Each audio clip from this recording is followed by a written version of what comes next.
I'd like to thank you all for joining us this afternoon. My name is Karen Wilkes, and my husband Mike and I own Courthouse Gallery, located here in Ellsworth, Maine. I am so happy to welcome you this afternoon to the first talk of our New Beginnings Zoom series. So we decided that we would host a show this February. It's the first time we've ever had one in the middle of the winter, and we would host a series of Zoom talks. When I saw the work that was coming out of the artist studios this winter, I was very inspired to do a show that would fill myself and others with hope and joy. And so glad to put 2020 behind us. New Beginnings is a midwinter online show highlighting new work by 12 of our artists, and it will act as a precursor to our upcoming summer exhibitions. For the month of February, we have 3 talks, each with a panel of 4 artists. The artist will talk about the seclusion and the turmoil from the past year, how it's impacted their studio practice and inspired new directions in their work. In general, artists prefer isolation, so they can spend long periods of uninterrupted time in the studio. But even this much isolation has been too much for even the most introverted artist. So this afternoon, we have joining us our first 4. We have Rosie Moore, Stephen Porter, Christina Thwaites, and Philip Frey. And I'm very excited to welcome our first speaker, Rosie Moore. Many of you know her work. She's been in the Blue Hill area for years, pursuing her career.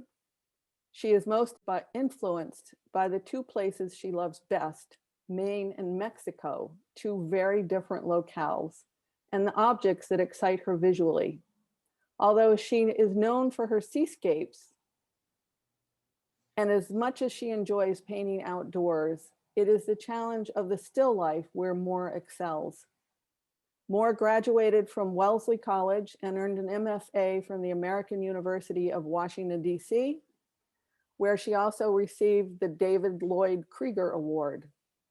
She was invited to show at the American Society of Arts and Sciences in New York in 1998, and she was on the faculty of the Washington Studio School from 1985 to 1995. Moore's work has been exhibited in New York, San Francisco, Washington, D.C., Maryland, Maine, Virginia, and Mexico, and is included in numerous private, corporate, and embassy collections. So I'd like to welcome you, Rosie. Are you there? I'm here. Okay. Oh, there you are. Okay. Ready to go. Yeah. And so I was going to say, you've experienced the pandemic in both Maine and Washington, D.C. this year. How have you dealt with the seclusion and what has inspired you in the studio? Well, I have to say that, of course, I feel extremely fortunate to be involved in the art world because I have my studio to go to and I'm able to get totally involved in the process of painting. And of course, it's always, we're always realize we're very, very lucky to have that. But I think I've noticed more than ever how important it is to get out of the studio. And I'm feeling very, very much that I need to be in touch with my friends and my family and other artists. It's just, I don't think there's been a big difference between, I mean, being alone in Washington it's a little bit easier than it was in Maine because you can walk out in the city but it's such a tumultuous time. Do you want me to continue or? Well, I think one thing I'd like to say, I mean, there was a time when a lot of artists in Maine would come during the summer and they were in colonies on Monhegan or Great Cranberry Island, and there was a lot more interaction even pre-pandemic, but it was a different era. I mean, we're more alone now and more isolated. You know, regardless, people are spread apart, especially in Maine. A lot of the artists now live here year round. They don't come just during the summer. And even the ones that were in the city, they were much more in touch with each other and visited each other's studios and hung out at the bars and things like that. So it's nice to have this opportunity, because some of you know each other and some of you don't know each other so well, to interact, I think. Well, it's wonderful, Karen. I think we all need to thank you for getting us together in this really interesting way. I mean, all of your art events are always special, but Thank you. I'm particularly thrilled to be part of this one. It's just a wonderful association. I did think when I looked at the 12 pieces that you've put in this show, it seemed to me that we all are sort of reaching out toward an abstraction in our work. And I'm wondering if that has anything to do with the fact that the world is in such turmoil. I mean, are we looking for simplicity or more meaning in small things? I don't know. I know my work has become more abstract. And I certainly feel like I'm taking more chances, and that well, let me just, before you go on, I just want to say the name of the painting here is called Neutral Interior. It's a mixed media on canvas by Rosie, and it's 30 by 30 inches. So I just want to let everybody know what we're looking at. Okay. This piece is one that I did last summer. It's kind of the beginning of a group of work that's quite different than what I was working on before. I always have been painting for many, many years, oil and on paper and canvas, and often from life. This painting is mixed media. It's composed of ink and acrylic paint, and it has a lot of collage elements. The collage could be anything from brown paper bags to magazine pieces to pieces of old paintings that I have ripped up. Handmade paper, anything that has sort of caught my eye. I think this even happened about 3 years ago when I was looking in my studio at a bunch of pieces of paper that I had ripped up, and I thought how interesting they were, and that they sort of had a life of their own. And I think that has been in my mind for quite a few years. And now I'm very much enjoying this process. I miss the oil paint. It's much richer, but having all these different tools has been very exciting to me. I think if you saw this work in my studio next to other work, you would realize that this does grow. It has grown out of previous work. I've always been interested in still life and interior space, windows with light coming through. These things are still, popping up in my work, but I think instead of feeling that I need to describe them very carefully, I'm feeling that I want to use them just in sort of random ways. And I'm not even sure where this is going, but I think that they've sort of become part of my vocabulary instead of just the subject matter of the painting. I really have no particular order that I do these in. I might start with some big pieces of big shapes of something and draw over the top and then paint over the top of that, and maybe even take that out. There's a lot of adding and subtracting that's going on. Rosie, do you set the still life up in the same way? No. No. Okay. I'm just working with a canvas, and I just keep doing things until something happens that's exciting. And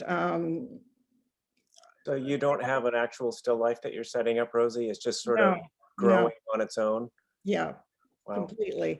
And but I think I'm very familiar with all of these objects. They seem to be kind of in my, you can see that.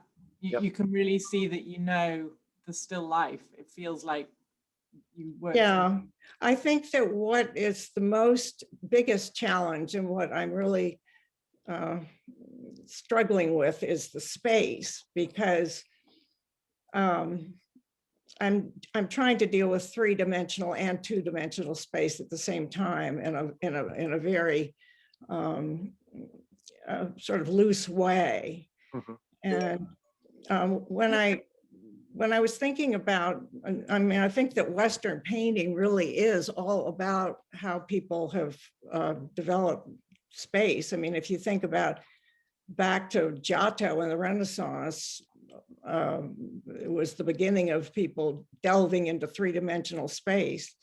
And if you think of like Caravaggio and the Cubists, I mean, they're so different, but they're all involved with their own personal way of looking at space. So I'm trying to put things in space in a interesting way, so that but I want the colors and the shapes to relate on their own, irrespective of the objects, I guess I would say. It's very compelling, Rosie, because we were talking about this last time, that it looks like there are sort of multiple views happening in this one piece, from above, from the side, and the way you're working with space in this, it is very compelling, because you're leaving a lot to the viewer. Could you talk about that a little bit? Well, I think that has to do with the way I'm working, which is with shape and color and juxtaposing them in ways that I think are not necessarily literal, but are interesting in their own right. And the reason it's kind of hard to talk about, and I was thinking, I really want people to come in and kind of wander around. It's not really that you can come in and sit and look at the still life. You really have to go places. But of course, I want it to be a coherent statement in the end. So during the process, there's a lot of time spent struggling with how to, whether there's too much going on or whether it's too flat. I mean, I don't have any measure. I don't have any way of measuring things.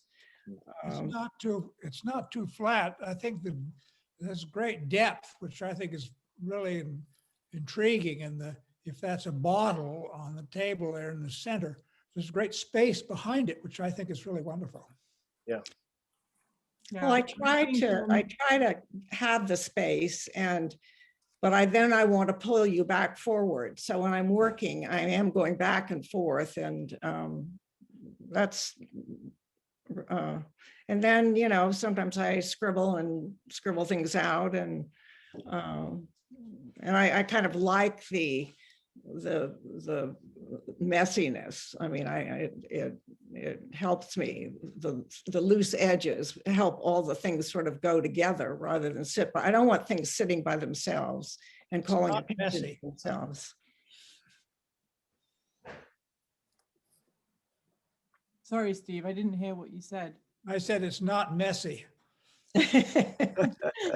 Well, it's not beautifully crafted either. If you, I do love the layers. I mean, there are many layers going on, and I love that. I've always loved that in everybody's work, to sort of see what probably happened before they finalized everything. And I like the idea that there are paintings underneath that didn't, that had to be changed, but still some of it's left. Yeah, I think you've been very successful in, giving the audience some questions. You've provided a bridge to, recognizable spaces and objects, but there's enough for us to really work and make it our own, which I think you've done that so well in this piece. Yeah. Well, thank you. There's a lot of fascinating things going on, but I keep getting drawn to this one section here with this, it looks like a strip of paper on the right. It is. How it forms like a wall there, but it's also like in a different plane in a really interesting way. I think it's that corner right there is very exciting. And this one piece of paper has a lot to do with it. Yeah. That's a good example, because that's probably a place that could have been becoming too deep and too, even though I think it's quite beautiful the way the layers are happening. If it becomes too deep, then you go there, then it's part of a narrative. And so maybe I pasted that paper over it to bring you back to the surface. That's exactly the kind of thinking that is, or the way that I'm working when I'm. You're pushing and pulling the whole time. Yeah, the whole time. And yet there are things, I mean, they're in the background, they're in the middle. I think that's a staircase that used to be in a house where I used to do a still life in front of it. Right here. Yeah. So that's kind of left over in my head about something that I used to see out of the corner of my eye all the time. So I'm using a lot of, and I'm still a colorist, even though this is quite, soft colored. I'm still, most of all the tools I have, most excited about color. Interesting. It's interesting too, Rosie, because the paper on the right and this piece on the left, which is also a piece of paper, I mean, the way they play against everything, each other, the curve and the shape and then everything that's in the middle is quite fascinating too. Thank you, Rosie. That was really wonderful. We're going to have some time at the end for participants to ask questions. But for now, we're just going to continue. Our next artist is Stephen Porter, who is best known for his stainless steel sculptures of circles. But you'll notice this is not a circle. His surfaces are highly polished and they mirror the atmospheric moods of the environment, turning cold, sterile steel into a vehicle for personal reflection. Porter grew up in a family of artists. His father was Elliot Porter, a noted photographer, and the brother of Fairfield Porter. His mother, Aileen Porter, was also an artist who came from a family of artists. Porter was raised in Santa Fe, New Mexico, where he learned to use woodworking tools early on in his father's workshop. By the age of 10, he'd made his first sculpture, which was later sold at a gallery in Santa Fe. The infamous art dealer Betty Parsons, who helped start the careers of Jackson Pollock, Mark Rothko, and Ellsworth Kelly, among others, was a good friend of Porter's mother. She followed his efforts in sculpture, and when Porter graduated from Cornell University, she offered him a show at his New York gallery. And the rest is pretty much history. Stephen was the professor of art for 30 years at Penn State University. He received his BA from Colorado College and his MFA from Cornell University. He learned to weld at Cornell, and it is here that the circle form became all-consuming. He says, "I did a lot of circles at Cornell. I like to work with my hands, and I came from a family of artists. There was never any question I would become anything other than a sculptor." The piece we're looking at is called T8. It's a stainless steel sculpture. It's 15 inches high. It's not very big. It's a little deceptive in the photograph. The arm is 24 inches wide and the depth is 4 inches. And you can see all the reflections in it because this shot was taken outside. It looks very different if nothing is being reflected. So Steve, since your retirement from Penn State, you and your wife have been living in Maine year round, I think. And That's correct. yeah, and you usually take a trip like we do in the winter, but unfortunately, I think your trip this year was canceled. So you're here with the rest of us. And we would love to hear about, what it's been like for you this last year and how it has impacted your work, or what's going on with your work, or how did you get into this new motif other than the circle? Well, I've been working with geometry from the very beginning, and this isn't what you said about circles is right. I did a lot of circles, and I did circles very early on, But these I started a couple of years ago. They're all tetrahedrons with no right angles. And they're, I buy the material, mirror polished stainless steel, 1/8" stainless steel in 4x8 sheets, and weld it all together and then repolish the welds. The way it looks terrible when it's finished welding it, but obviously it comes out. The pandemic hasn't really affected my work. I work in my shops every day. And that hasn't stopped me from doing it. The only thing is what is with all of us, I guess, is there aren't social events that there used to be, and I don't see other sculptors that I used to see. I don't see them pretty much anymore. But as far as it affecting my work, it hasn't affected my work at all. The sculptures I'm working on now, was one of a series, and there are about 10 or 12 of them that are like this. They're total geometry. But the ones I'm doing now are columns, and I'm bringing circles back into them. And here's a model of one of the ones that I'm working on. Hmm. And this is the way I work with these little scale models in wood. If this was full size, it would be 1-inch scale, so it would be maybe 3.5, 4 feet tall. But it has this curve, which is sort of part of a circle. So I'm sort of back to circles. My earliest work, when I was in school, both teaching, we would come up to Maine for the summers. For the 30 years I was at Penn State, I never spent a summer in Pennsylvania. We always came up here. We have a summer house on an island. And out there, I would carve logs. And I did very sort of Brancusi-esque sort of things. And I did them every summer, one after another. But I don't work that way anymore at all. This is a different kind of ideas here. What is it about geometry that you find so sort of compelling?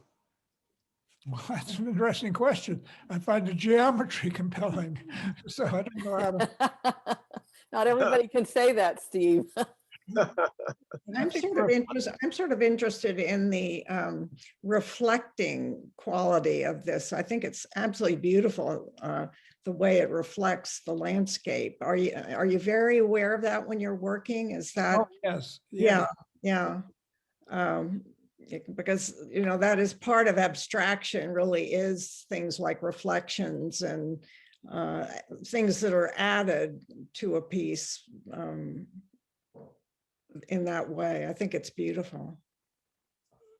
Well, the reflections are important, and the weather, the different weather. Yeah, I can imagine. Outdoor piece, it's too small to be outdoors. You could do one of those, like Andy Goldsworthy, is sort of a photographic study of a piece like this in different weather and different locations, and it would be interesting. We have one of Stephen's larger pieces out in front of the gallery, and if you like do a selfie in front of it, it's almost like you're in, there's multiple dimensions, like a portal. They're almost like it feels like a portal that you're gonna, almost like the the Lion, the Witch, and the Wardrobe. It's like you're gonna go into this portal. It's a very interesting selfie if you've ever taken one in front of Stephen, because it looks like you're in all these doors. So the reflective quality is quite fascinating and a huge part of this piece. I mean, when you look at this one, it just, I enjoy looking at it all the time with this photograph. Well, it almost looks transparent too. So that dichotomy is fascinating. I think that it's so solid and so geometric, but it looks light, it looks almost like you can see through it. There's one amusing thing about the reflections. We have them on our patio. And in the spring, the birds would come up, look at it, and look at it and look at it and see themselves and peck it. I had one outside and the turkeys came up and started pecking on it and they almost damaged it. There's a cardinal that just comes back and back and back and back. I said, who's this other bird in my way? He's taking Big territory. Territory. That would make a great Instagram story, Steve. Yeah, there are all these videos of things people are doing when they're home alone, stuck at home. You could be doing a photo essay of that kind of thing. It'd be fascinating. It would be fun, yeah. Stephen, where does the sort of the T shape come from? Does that have a sort of a history, or is this, yeah? Where's the T come from? Other than the letter T. No, well, that's something that I've done before in geometry. And some of the logs, wooden logs that I carved, I made those into T's. Mhm. And even sort of gateway things with two verticals and one piece across, lintel across the top. Yep. But so yes, it's part of the geometry that I've been involved with from the beginning. No, go Yeah, ahead. I'm just watching the time, so I think we should probably move on unless you had something else you wanted to say, Steve, at this No, that's all right. Okay. Well, our next artist this afternoon is Christina Thwaites. Christina is a British painter who moved to Maine in 2015. Lucky you. She has a Master of Arts in French Literature and History of Art from the University of Edinburgh in Scotland. She attended the École des Louvre in Paris and the La Porta Bleu Art School in Rome.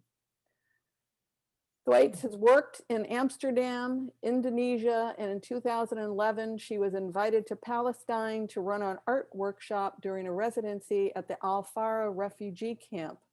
She also helped set up and run an international artist in residence program located in Tofia, a medieval hilltop village in Italy.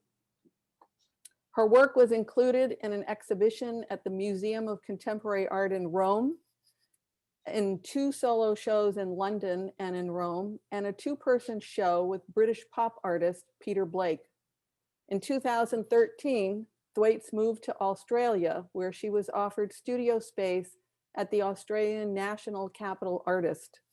And she had 3 solo shows in 3 different states. After such an illustrious international career, we are delighted that Christina has ended up living and working right here in Maine and is now part of the Courthouse Gallery family. Christina, the painting we're looking at is called Every Boat Has a Story to Tell. It's an oil on canvas, 28 by 40 inches. For you, I know you have 2 young children at home. Can you tell us what the past year has been like for you and how it's affected your work? Yeah, thank you so much, Karen. So yeah, as Karen said, I have 2 small children. They're getting bigger, thank goodness.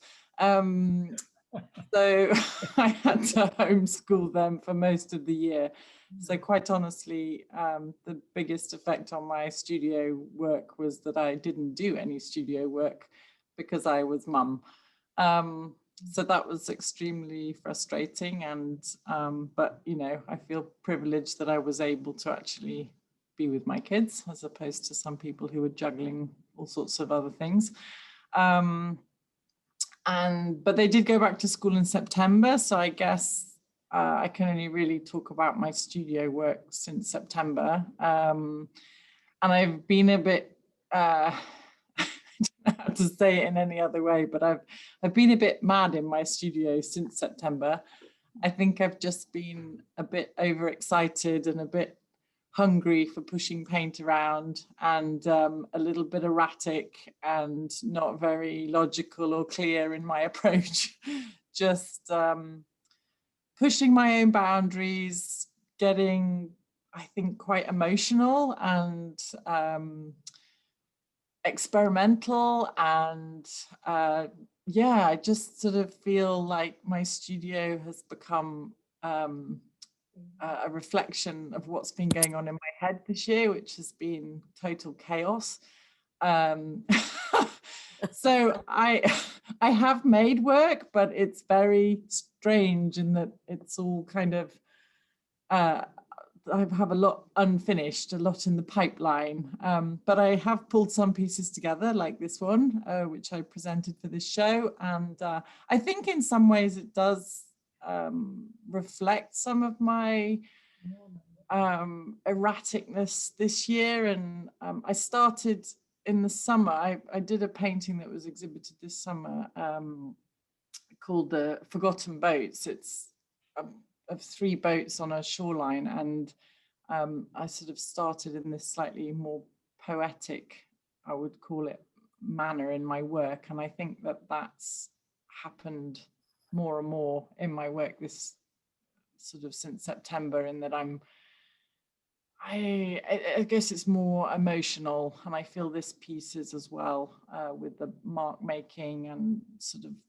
contrast of drawing and planes of color and playing with layering, which I've worked on a lot already, and trying to get a kind of calmness, but an energy in the calmness. And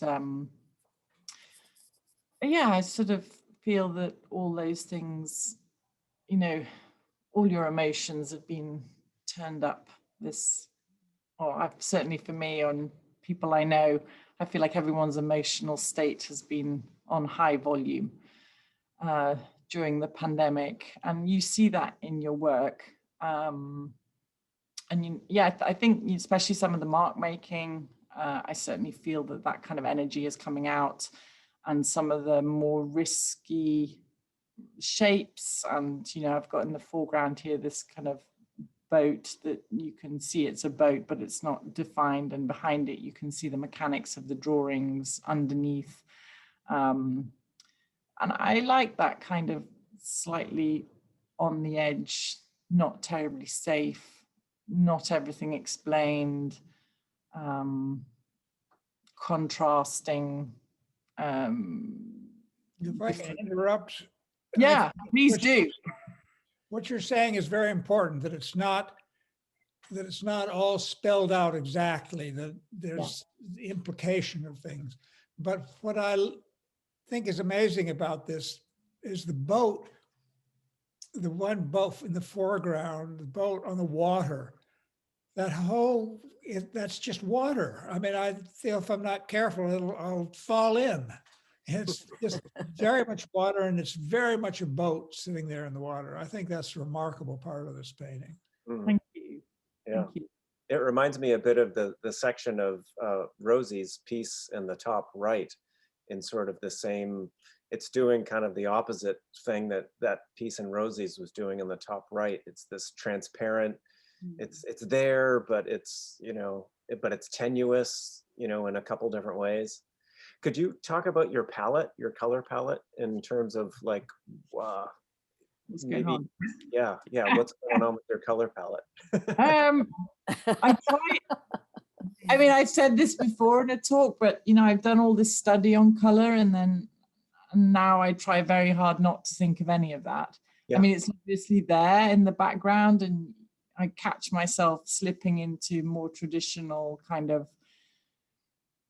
color palette schemes, and I'm almost pushing myself constantly and trying on purpose to choose things that how can this work, and trying to push myself to make it work, and then quite often layering up so that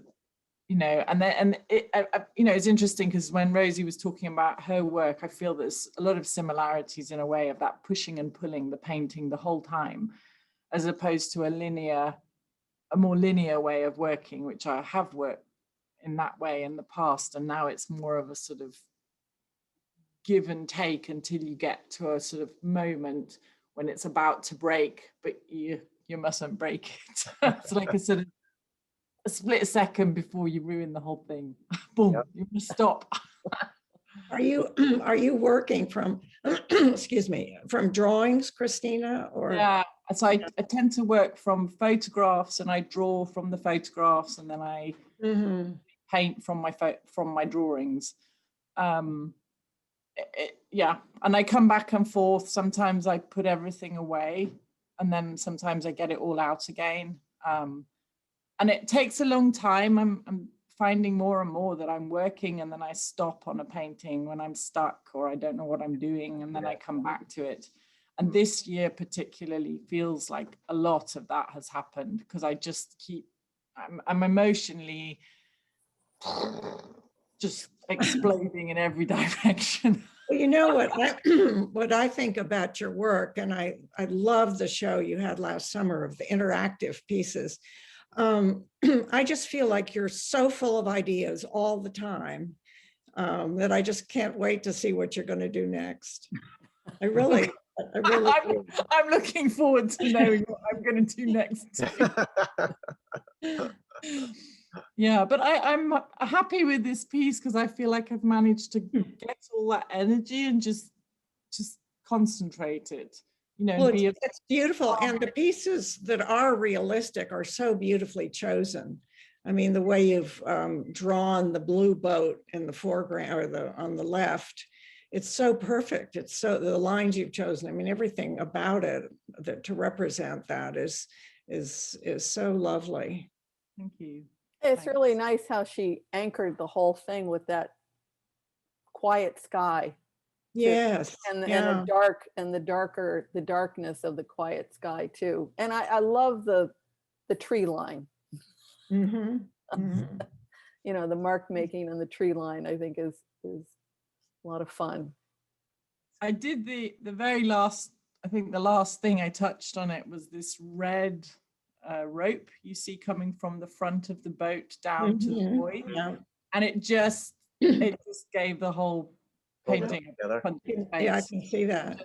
Yep. The whole painting just seems to hang on that one line, which if I'd messed up, we would have been in a doomed, failed painting.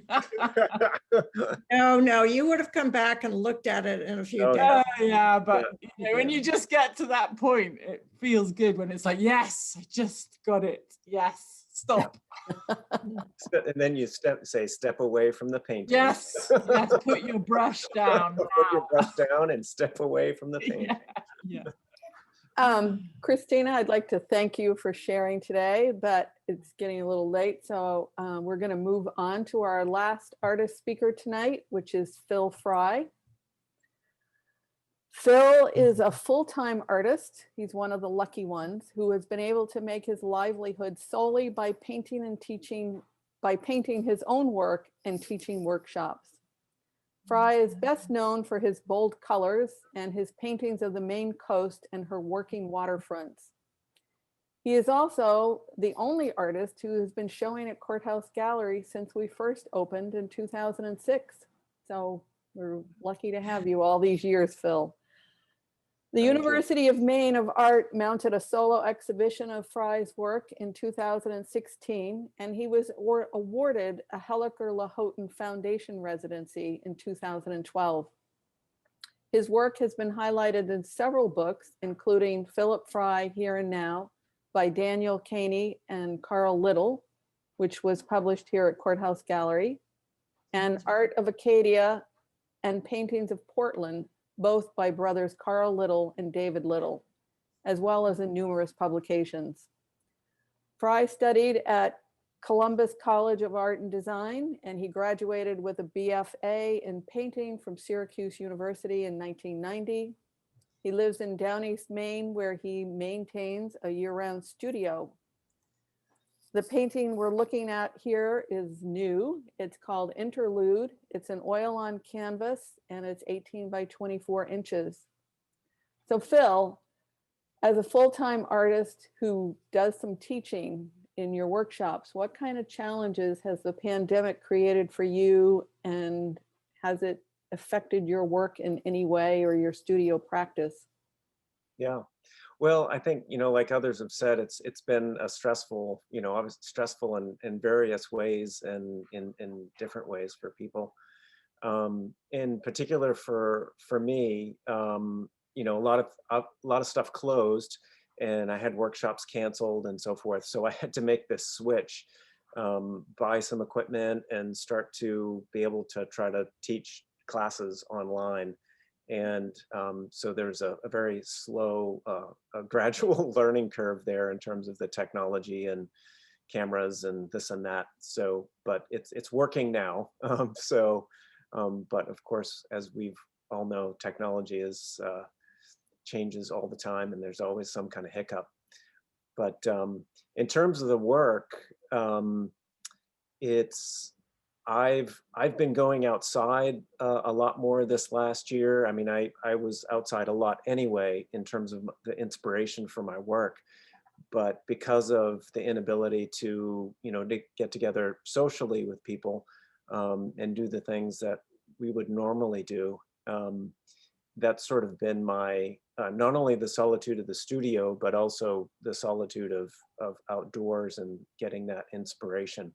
So over the last year, I've been, you know, going out, taking photographs and sketching, but also going through my vast catalog of photographs from over the years and looking at various pieces and photos and seeing how I might work with some of these images that I've taken over the years differently. And in this particular one, Interlude, it's out on the Scudic Peninsula, where I've painted probably hundreds of paintings.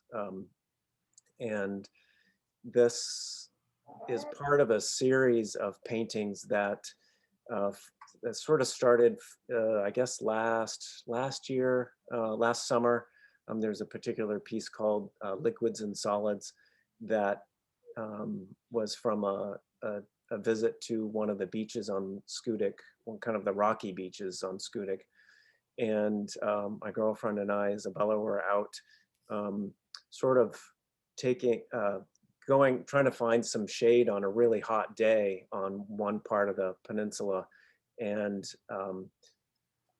sort of we're laying down on this rocky beach. And then I just started looking around and looking at all these massive rocks that are exposed at low tide, and just the change that happens from high tide to low tide in terms of sort of the elemental things that happen.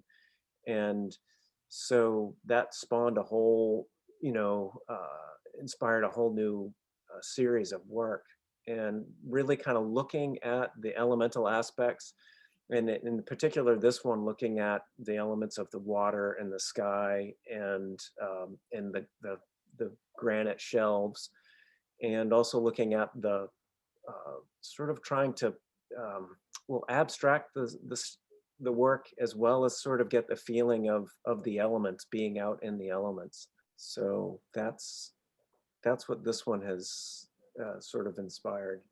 Did you work outside for this? No, I didn't. Not in this one. I've done, it's kind of like, you know, Rosie, when you were talking about earlier about the language of still life is in you. You just have the language, and we, you know, all four of us have that language, whatever it is. And for me, it's like having painted rocks and water in that particular island so many times, it's like it just kind of flows naturally.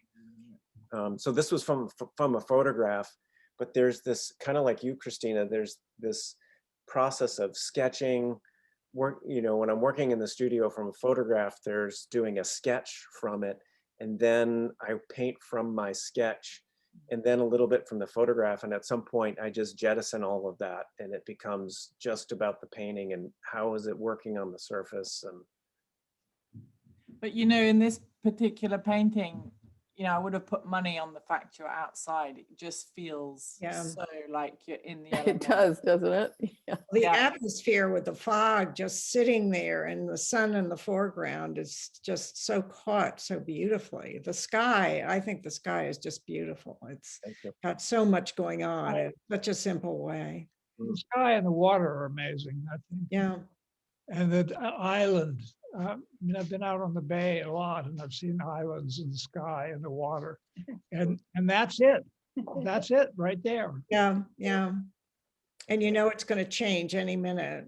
yeah, And I think that's sort of, for me, that's one of the things to kind of, that I've really been focusing on is sort of the changingness quality of, life in general, but also in terms of painting. And I see that in all of our work. And to me, there's that thread that there's this sort of looking at the process of, whether it's looking at something, or like Stephen's reflections on his work, or Christina, the history, and yours, Rosie, the process of it. And to me, that's part of what I'm trying to hone in on in the work, is this, it's not a static thing. I'm trying to imbue it with that dynamic quality of change. Well, I this love is the way you've done these rocks at the in the foreground with these strong, vertical lines coming down. It's very powerful. Thanks. Yeah, it's one of the things I've been trying to do too, is like you were saying, Christina, is that, recognizing this time when I need to stop on the painting. Yeah. I mean, that's such an art and a skill. It's like, I don't know how many paintings I've screwed up. I've gone past that Yeah. point. But you recognize it, and it's like, okay, it's done. And with those, it's like I've been using different tools to paint some of that stuff. Like I've been using these squeegees to push paint around, and palette knives, and along with the brush, to get some of that sort of that gesture of the piece. Yeah, it is gesture. It's like this sort of boom. Yeah. But, unlike some of your other work where you can really see, this piece has got its horizontals and its verticals, but then it's got this foreground, which is sort of more organic-y and more kind of, varied somehow in the mark making. I don't know if that's something that's happened, or it's been a conscious kind of. Yeah, it's been a little bit of a conscious thing, because sometimes maybe this happens with you three, that you feel like you're getting kind of stuck in a rut of making marks, or it feels kind of kitschy, the way that I'm making something. And I consciously try to interrupt that a little bit. Like if I feel like I'm making the same mark over and over and over, and it becomes kind of rote, I start to interrupt that. And with this, it's the organic mark making has sort of evolved from that kind of idea. It's like, okay, I need to start, putting that in there. Well, the paint is delicious. I mean, the juiciness of the oil paint is just so beautiful. It is in all of your work. And this makes me miss oil so much, because acrylics don't have anything like you've got here. I mean, it's so rich, really. And that's one of the beauties of oil painting. Yeah, exactly. But you do it beautifully. You obviously enjoy it so much. I do. It's so much fun. Yeah. Yeah, I will say this part right in the foreground is really quite beautiful, Phil. This right in here in particular with the colors. Mm-hmm. And I know they're rocks, when I look at the whole scene, but when you just focus in on that one area, I mean, it doesn't look anything like a rock, but you know what I mean? It's really quite fascinating. It's beautiful. Thank you. Yeah, it's interesting, because that's sometimes, I get a little trepidatious about the foreground of a painting.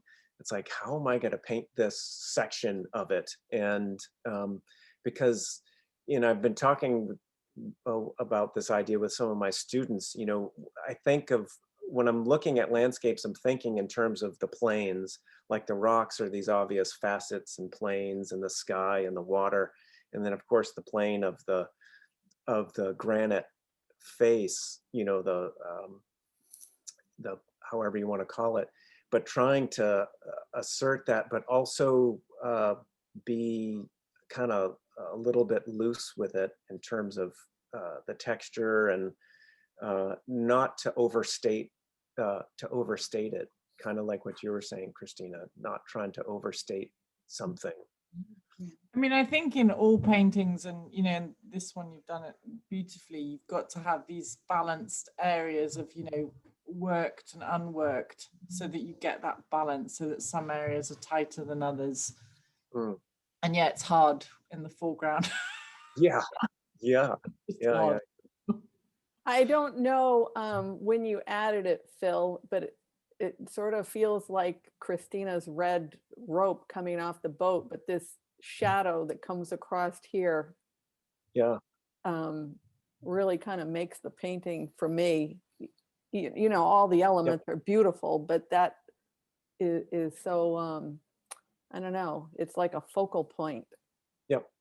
Yeah, I think there's those points where, you know, you're working on the whole piece, and it's a bit like that, the red line in Christina's piece, you know, Mhm. on the end of the boat. It's like I knew something needed to happen in that section, you know, because it's such a natural kind of focal area.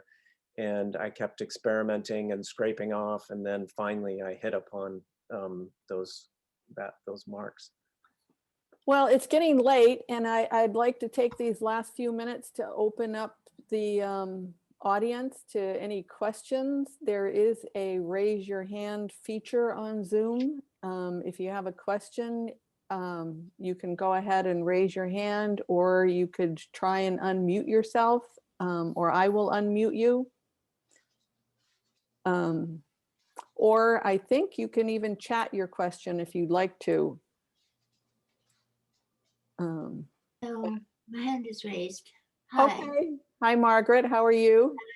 I am fine. I just want to say how much I appreciate these conversations. I am an ex-art teacher and have been involved in the art community in Blue Hill for a long time. But what I am noticing most of all that I really love is to see the minds at work. You know, how you change things, how you move from one thing to another, how you accommodate a thought with another thought. And to see that be visible is really, really exciting. And to have you all explain that in your work. It's wonderful. Thank you so much for putting these on. I really appreciate it. Thank you. Thank you. If anybody has a question, feel free to either raise your hand or unmute yourself and just speak right up. Hi, I'm an artist, and I do paintings of landscapes, but mostly I've been doing portraits of my granddaughter. And I went to Connecticut College and I got an MFA at the University of Maryland, College Park. And I have been painting and doing printmaking and mothering and parenting, and everything has gotten mixed up in a big oleo, but I love painting so much. I've gone back to it. And I'm doing a lot of water media. And I just love the way the paint flows, and I love the way the geometry takes over and makes our eyes move around these paintings, and the atmosphere. I can't think of anything better. And I would love to go to Maine and paint outdoors. That would be a real treat. Lots of space. Come on Lots up. of space. I love space. I can't stand to be hemmed in. And I'm trying to find a way to come up to Maine in the summertime and just stay up there for a while and just paint. Well, we had a lot of people that did come this summer, and it was kind of nice to see a lot of familiar faces, and there's plenty of space to spread out and stay safe. Yeah. We have another question here from Nancy Bauer. Go ahead, Nancy. Thank you. I'm fascinated by listening to seeing the different work, but also hearing the different artists comment on each other's work. And I wonder if ever it's unhelpful to have comments made, whether it sends you off in a direction that you otherwise might not have gone in, that you perhaps later regret. Mm-hmm. Do you have a question for any particular artist, Nancy, or? Just in general, it's the whole business of the extent to which you're influenced by others' view in your work. And at what point you want comments. Maybe that's a different question. Might I say something? Yes. I think it's so lonely being a maker of any kind that I am just thrilled to have any conversation with anybody about my work. It's just so nice. And to have other people who have got a trained eye look at your work and have that exchange, for me, is eternally valuable. I Yeah. love it. Love it. That's my. I agree. Well, that's part of our training. You know, we all, you know, we all have art education, and that's part of our training, right? Is to sort of be able to work with the feedback and elicit it, and be able to take it. And when you're younger in college, of course, it's a little bit harder. But now, you know, after years of making stuff, it's a natural thing. Also, I want to just say, Nancy, do you have another question, or does anybody else? No, my question sort of morphed a little bit. I'm fascinated by how artists work and evolve and what's helpful and not helpful. We have another question from Jack Dargan. You just need to unmute yourself, Jack, and you can go ahead.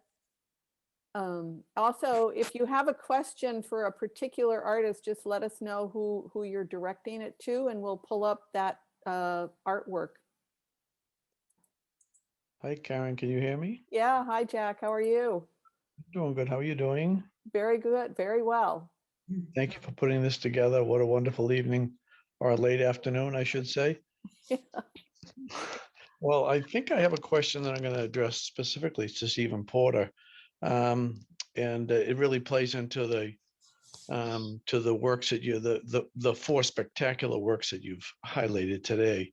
But I noticed that he has a 4 o'clock, 10 o'clock, 4 o'clock juxtaposition on that sculpture, and I had to jump up from where I was sitting, and I grabbed my book by Eric Kandel, who's a Nobel laureate, and he wrote a book called Reductionism in Art and Brain Science, and he did a little presentation in the book that calls attention to the way that our brains fire when we look at different juxtapositions of angles. And the angle that he's shown in that sculpture from 10 o'clock to 4 o'clock, our brains fire like crazy when we see that. And I'm just curious, I want to ask Stephen if he's familiar with that concept, or if it's kind of intuitive, or, I mean, I find that a lot of times when I'm kind of playing around, I end up with certain angles or lines in my paintings, and you've mentioned several of them in this presentation. And I'm just always fascinating. I kind of call abstraction brain food, because it kind of just makes our neurons fire like crazy. And I just wanted to know what Stephen had to say about that. Well, first place, I don't know what you mean by the 10 o'clock and 4 o'clock. 10 more. The angle of the Right here, this Steve would be 10 o'clock, and this is like a clock arm. This is pointing more at 4 o'clock. Okay, I understand now. Yeah. I understand. I don't mean, I excuse me for interrupting. I don't mean to get too academic about this, but I'm just fascinated with the idea that we really don't have a lot of control over our responses. It's kind of an intuitive thing a lot of times. And what makes one painting or one sculpture or one work of art stronger than another? And sometimes I think it has to do with just the way our brain reacts to certain shapes and forms, and the way lines are placed in a painting. Well, yes, I agree. I'm not quite sure what to say, but as I showed that little model, I work I experiment with these shapes and variations of the shapes, putting them together and gluing them together and experimenting. And I have a whole pile of these little models, and keep working on them until I get one that I think really works. Yeah, I'm not quite sure what else to say. Well, Well, Jack, great. Jack, I'll just say one thing, you know, it's similar what you're talking about there to the golden ratio, you know, in a painting where it's the same idea that two parts, one part, or I'm not sure what it is, but you know, if you have three parts, two parts, one part equals the sum of two parts. So like in a horizon in a painting, you'll have the sky here, and maybe like even in it's in Phil's painting, this is one part, and the water and the rocks are equal to the, you know, the other, I guess these two parts are equal to this part. And it creates the same kind of thing. It's visually, I mean, Christina even has the same thing in her painting. It creates a visual response, I think. Yeah, and they call it the golden ratio because people. Or the rule of thirds.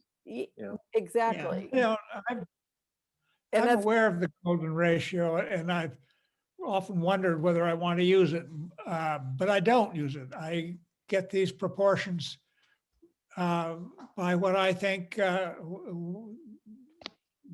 works, if I can use that term. Well, it's intuitive. It's intuitive. Yes, that's the It point. is, yeah. I believe that's correct. I believe in that. I believe it is really more intuitive. I don't think any artist intentionally does things like this. But the only reason I raised my hand is because I'm just fascinated I'm just always fascinated. I always think of Homer. When I look at Homer's work, I always think there's triangles everywhere. Everything's a triangle. You know, it's so mathematical. It's so geometric. Everything in Homer, and it just I think that we're really kind of helpless. It's like you're helpless really in the hands of a great artist, and I think that this probably accounts for it. You know, why do we love something? Stephen, I think Jack just compared you to a great artist. So I think that was a compliment. Well, if that's what you said, thank you. I did. No, I did. I really did. I think all four of you are great artists, and I feel privileged that to be able to sit in on this and to look at what the four of you are doing and during these difficult times. And I thank you all very much, and I thank you, Karen, for doing this. Oh, well, thank you, Thanks, Jack. Jack. Thank you so much. Just want to see if there's any more questions. We're running over just a little bit. It's about 9-10 minutes after 5, but I see Kate Emlyn and Vita Sims. I don't see them on there, but let me just, all you have to do is unmute yourself. I've unmuted myself. Yeah, go ahead then. Is it okay for me to go Yep. ahead? Yeah. Who's speaking? Hi, Vita Sims. Yep. Hi, Vita. I'm an artist. I live in Maryland, but I come up to Maine every year, and I've visited Courthouse Gallery many times, and I've viewed all of your work, and I've really enjoyed hearing each of the artists speak. And in particular, I wanted to hear from Rosie Moore, but if the other artists want to share about what kinds of materials they work with. I'm an acrylic painter, and I do mixed media, and I do landscape, and I'm fascinated with this kind of, you're in a interesting kind of nether region where it's not quite realistic and it's not quite impressionistic. And I just love what, Rosie, how you've evoked that whole interior. But if you would lovely. And each of you, Philip, I enjoy your work, and Miss Thwaites and all of you, the sculptor too. So, but I particularly wanted to hear about materials that you use, or you said that you had different things you did. Yeah, well, when I started with this idea of using collage elements, I took a workshop about mixed media because I didn't know what kinds of paste to use, and I didn't know. And what I discovered was you really can't paste things to oil paint because oil paint isn't stable.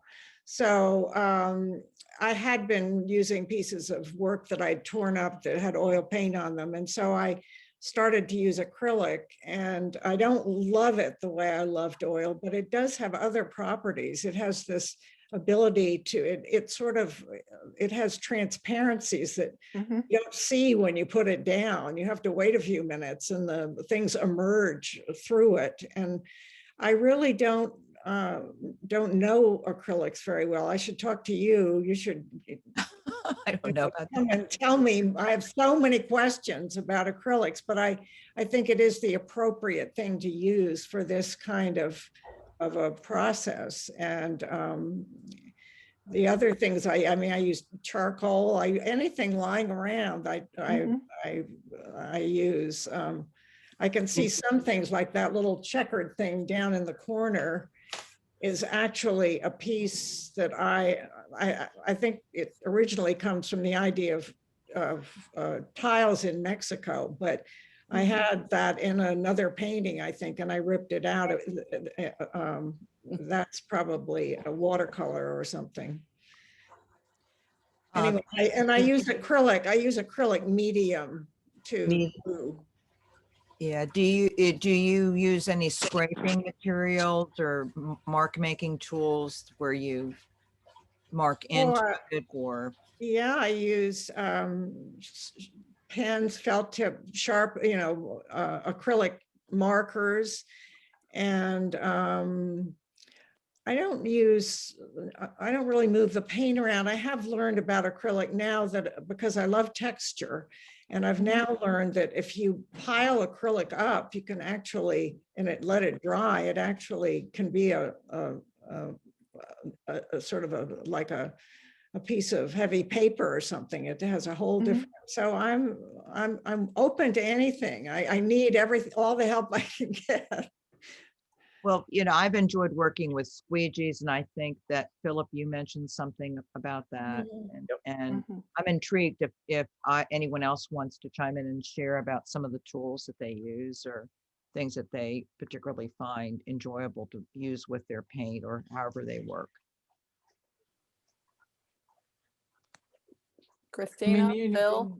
The only thing I would say is, picking up on what Rosie said about cutting paintings up. I mean, I've been cutting my paintings up for years, and I find that very liberating. And Yeah, Mhm. it satisfying. really helps you to focus on different things and see things in a different way. And then whether you make work with that or not, it doesn't sort of matter, but it somehow helps the process. Yeah, I also can relate to, I think everything all of you talked about how you begin to work, where you have to find how the painting wants to work, but it's kind of like Rosie said, putting enough down and then something just clicks or, gets you going. So Mhm. it's very enjoyable and I appreciate this very much. Thank you all. I have to Peter. chuckle when Rosie says she's cutting up her paintings because she did a talk here a while ago, and she said that when she falls in love with a particular piece of the painting, it keeps her from finishing the painting. And so she paints it out with black paint, which is going to be really hard to do. And once in a while, I'll see one of her paintings and there's a black shape in there, and I'm like, oh, I wonder what was under there. But the painting, That's part of the painting. but the painting is gorgeous. You want to say something about that, Rosie? Because I thought that was fascinating and must be very difficult to do. Well, all artists know that it's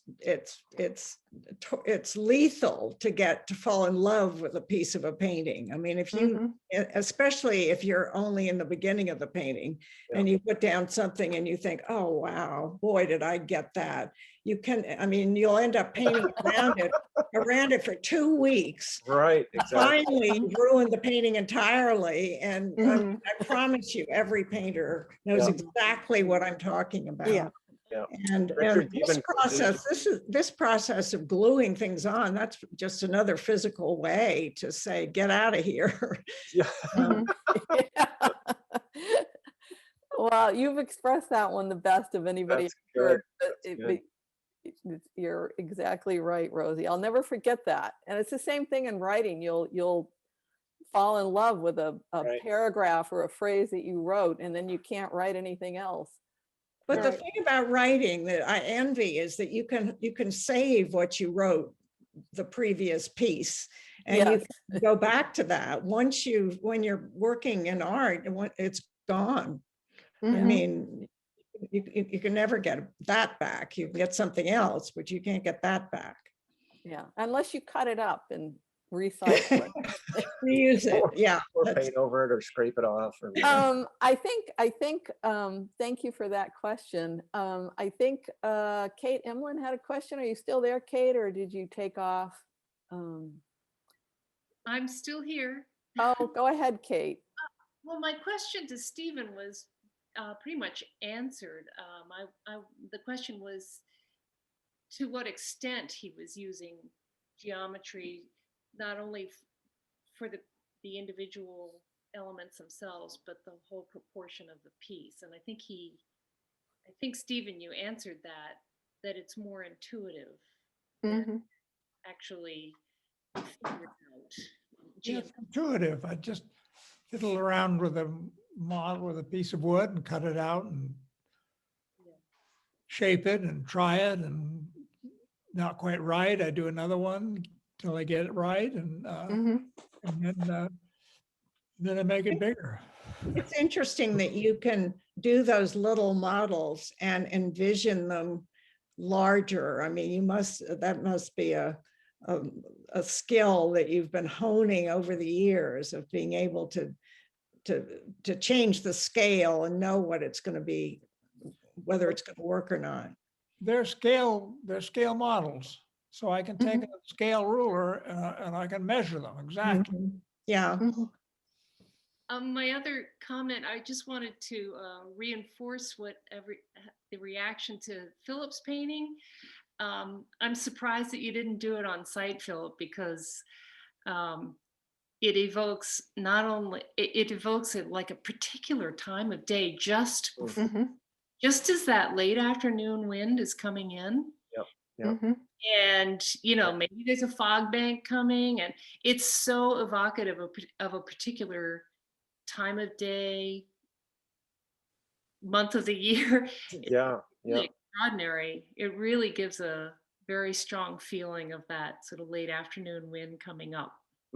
Thanks, Kate. Yeah, I think Mhm. it's sort of, it goes back to that kind of muscle memory of having been in that spot so many times. Yeah. And then I look at that photograph, and the photographs now are like, I work from my iPad, and Mhm. with an iPad, I mean, you can just kind of zoom in and you can say, wow, okay, now that sort of memory of being there, and it just kind of washes over you, and able to tap into that, Yeah. which is great. And my reaction to Christina's painting was, I think I really like the flat color playing with the detail and the thin line, and Mhm. it's hard to pull that off, I think. And I really like that a lot. The flat color and the contrast with the freedom of the line. It's good. Thanks. Mhm. Thanks. I've been playing with this for a while. I mean, actually, I'm fairly new really to landscape and more sort of, landscape painting. I did it a long time ago, and then I had a long break, and I was doing a lot more Figurative work. Yeah. figured work. But it's the same in that I was working with that kind of the same game of the flatness versus the kind of textured and line and non-flatness. So even though it's a different subject matter, it's kind of the same. So I've been messing around with this same game for a while, I feel. It's been very fun for me actually doing that in landscape painting. Kind of more fun than actually figures. And Right. I have to also say I love Rosie's bravery cutting up paintings. Yeah. all that. I really appreciate that. Well, thanks for your question, Kate. I just want to say, are there any last minute questions? Because it's about 20 after 5 o'clock. I'm sure everybody would like to wrap this up. And if there aren't any questions, I just want to thank you guys, Phil, Rosie, Christina, and Steve. You've done an amazing job on our first New Beginning series. And I already feel rejuvenated and Thank you, Karen. yeah, Yeah, like thank you, like Karen. like I Yeah, already thank feel you. like there is a new beginning coming, and it's so exciting to hear you talk about your work and what you've been working on. And I think Christina, you said it too. Everybody's emotions are so heightened, or they have been this last year. And if you have any kind of tragedy that you have to deal with, it's like 10 times worse, or any kind of challenge. Everything is over magnified, and I have a lot of friends that are struggling with different things, and so it's nice that we're able to see this artwork and have it just for you guys. Well, they say that every artist starts a creative process. It's a famous quote or something, that the viewer gets to finish. And so by that way, I feel very much like we're all a part of, what you're doing. Whatever we bring to it on our end is part of the whole thing. And so I appreciate all of you for sharing your work with us at Courthouse Gallery here and with all our friends. So thank you guys. You're wonderful. Thank you, Karen. Thank you, Thank you. everybody, for joining us this afternoon. Lots of fun. Well, it's really made February a lot less gloomy. So, Mhm. Well, thank you, This Karen. is Paul. Thanks, Well- everybody. Okay, bye, everybody. Goodbye. Bye. All bye right. bye. Thank you. Thank you. Have a good night. Thank you. Bye bye.